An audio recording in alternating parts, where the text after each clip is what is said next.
Sumpah lagwi itu sumpah yang tidak dimaksudkan untuk bersumpah.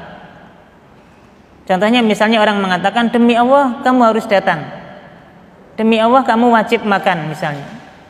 Kata-kata ini tidak ada niatan dia untuk bersumpah, hanya sebagai memperkuat saja, hanya sebagai untuk penghias ucapan saja, tidak ada niatan untuk bersumpah. Demi Allah kamu harus datang, demi Allah kamu harus makan.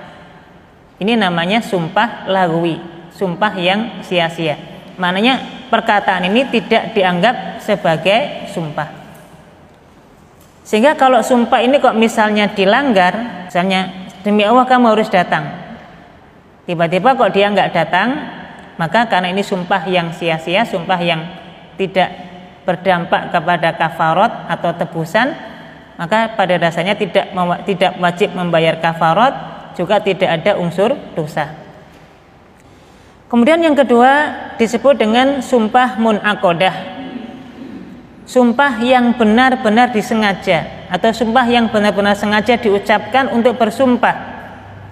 Dalam rangka apa? Untuk melakukan suatu hal atau untuk meninggalkan sesuatu perkara. Contoh misalnya ada orang mengatakan, demi Allah saya akan bersedekah sebanyak 1 juta rupiah. Dia sudah bersumpah untuk melakukan suatu hal. Demi Allah saya akan bersedekah setiap Jumat misalnya 1 juta rupiah. Berarti dia bersumpah untuk melakukan suatu amalan. Atau mungkin sumpah yang dilakukan untuk meninggalkan suatu larangan. Saya bersumpah demi Allah tidak akan menipumu, saya bersumpah tidak akan mengulangi perbuatan ini. Ini namanya sumpah tujuannya untuk meninggalkan satu larangan. Bagaimana yang Allah sampaikan di dalam surat Al-Maidah ayat 89.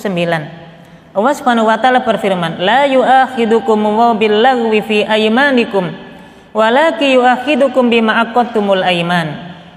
Allah tidak akan menghukum kamu disebabkan sumpah-sumpahmu yang tidak dimaksud.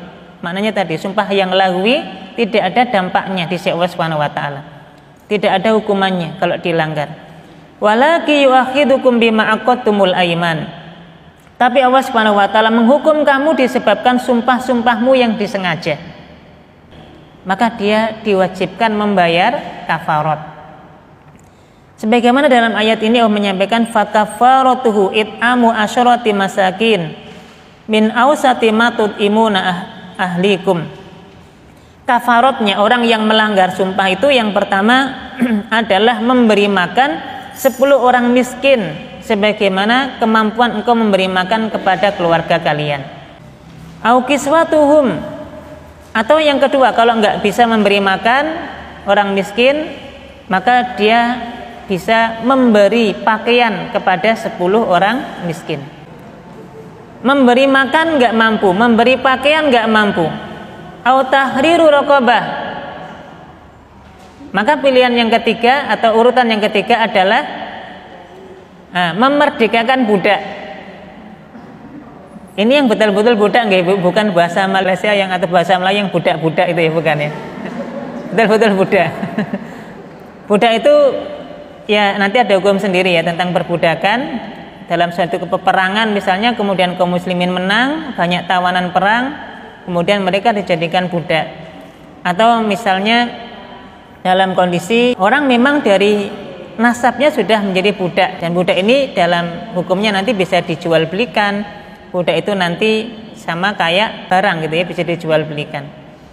Maka diantara kafaratnya adalah memerdekakan budak. Faman lam yajid fasyamu salasati ayyam. Kalau memberi makan enggak mampu, memberi pakaian enggak mampu, memerdekakan budak apalagi ya, enggak ada budak. Maka kafarat sumpah itu harus diganti dengan apa? Berpuasa 3 hari lamanya. Ya kalau mungkin uang nggak mampu ya, uang nggak ada untuk beli makan, beli pakaian atau memberikan budak, ya sudah ditebus dengan berpuasa 3 hari. Ya, fasyamu salasati ayyam.